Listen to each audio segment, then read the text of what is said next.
अस्सलाम वालेकुम दोस्तों, उम्मीद करते हैं कि आप सब खैरियत से होंगे। जी हाँ नाज़रीन, आज की बहुत ही बड़ी और अहम ब्रेकिंग न्यूज़ में मैं आपको बताने वाला हूँ कि महकमा मौसमियात ने बहुत बड़ा हाई अलर्ट जारी कर दिया।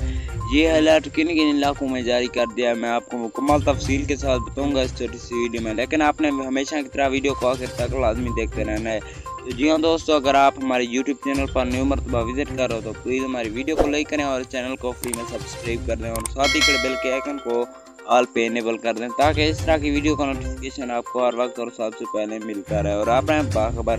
तो जी हाँ नाज़रीन, चलते हैं इस वीडियो की जानिब। खैबर पख्तूनख्वा और गिलगित और बल्तिस्तान के सूबे में ये हाई अलर्ट जारी कर दिया गया। मैं आपको मुकम्मल तफसील के साथ बताऊंगा इस छोटी सी वीडियो में, लेकिन आपने वीडियो को हमेशा की तरह आखिर तक लाजमी देखते रहना है। तो जी हाँ दोस्तों, मुझे दीजिए इजाज़त, मिलते हैं कोई अच्छी सी नेक्स्ट वीडियो में, तब तक अल्लाह निगहबान। Thanks for watching my video.